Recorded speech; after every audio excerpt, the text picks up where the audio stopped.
Hi, welcome back to the section of Hive.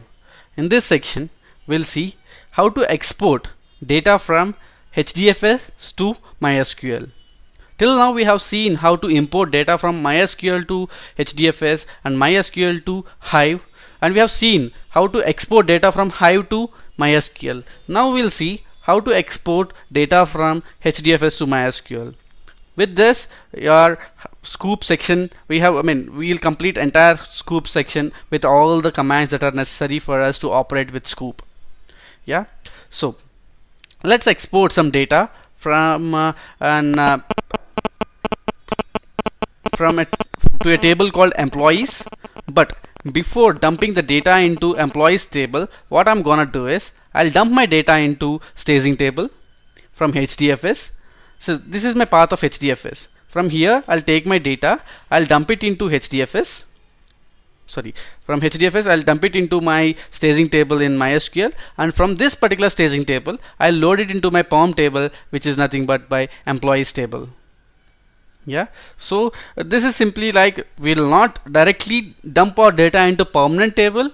Okay, before dumping the data into permanent table, we'll just dump it into staging, and from staging to permanent table it will happen after all the records has been stored from staging table to permanent table. Your staging table will be cleared, so no more records will be present in your employees exp staging table.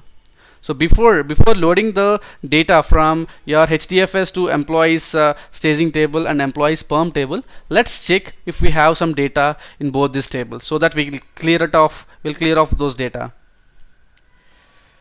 Okay, earlier we have loaded the data to this particular table, so let me delete.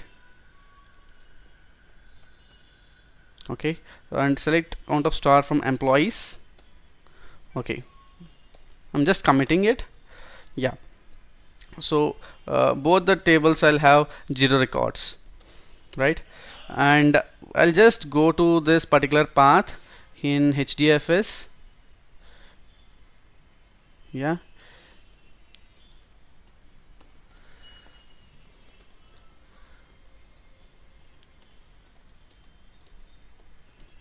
and see what is my directory which has some data. Okay, that's cool.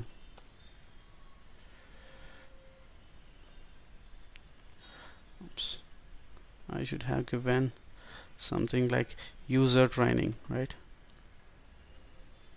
Okay, I have employees 460. Let's see if I have some data here.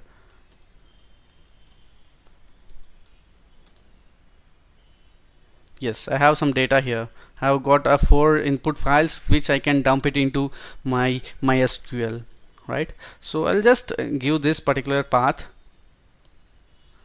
in my notepad. Yeah, here as well I'm using something called 4 mappers, so that a single mapper will take a file and it will dump it into MySQL. So this is a normal export command which is similar to our export command in Hive.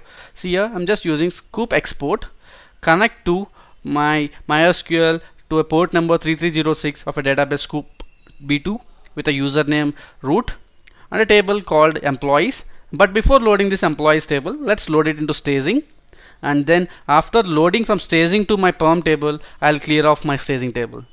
Yeah, so to clear off my staging table, I have a command called clear - staging table. Yeah, so let me type this command. Yeah, so it should run your see, before, even though if you don't clear off your staging table, automatically it will delete the records in the staging table, then pump in your data from HDFS to staging, after which it will load your POM table. Yeah, we have total input paths to process are 4. Okay, see here, first it will migrate it to staging, and starting to migrate data from staging to destination. Once migrated from staging to your POM table, which is employees, your staging table will be cleared off. If you could see here, if you could see the count of your employees table, we have got 8 records. Whereas when I see the count of my staging table, I've got 0 records, because as soon as we dump my data into employees table, your staging table will be cleared off. Okay, fine. This is how you export your data from HDFS to MySQL. But you can observe a situation where you can you'll have some updated data, right? Every time it's like you cannot have a fresh data in your HDFS. You can also you also have a mechanism in Sqoop which allows you to update the data in MySQL, because you can do some transformations in your existing data, okay, which is in HDFS. So only those transformed records has to be loaded into MySQL, right? That means nothing but you have to update your MySQL tables. Okay, for that I'm just updating employees underscore export. Okay, in that table I'm setting the hire date as null for the employees whose employee number is greater than 117. Okay, I'm just updating it. I've updated six rows. If you could see my next query, I'm just finding out.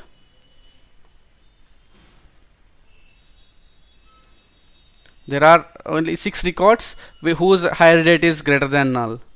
Okay, in my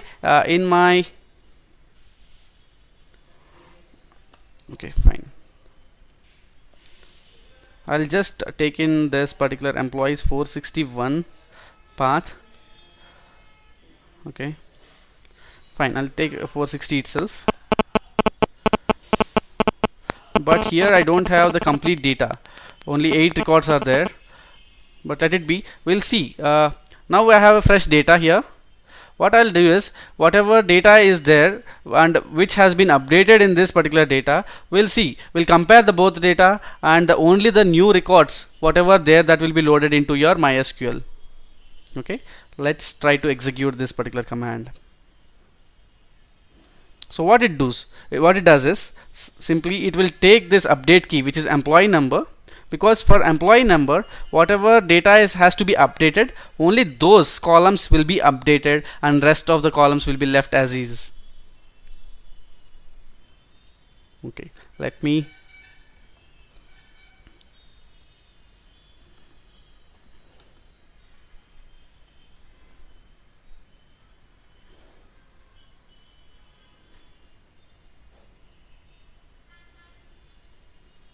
okay, I'm just updating my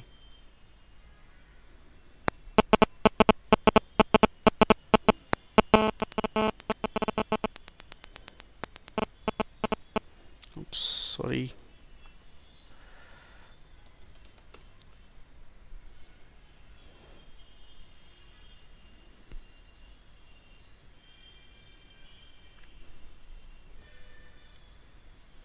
Here I have got total number of employees whose hire date is null is 6 records. Now see, the count will be slowly reducing because you are updating your data.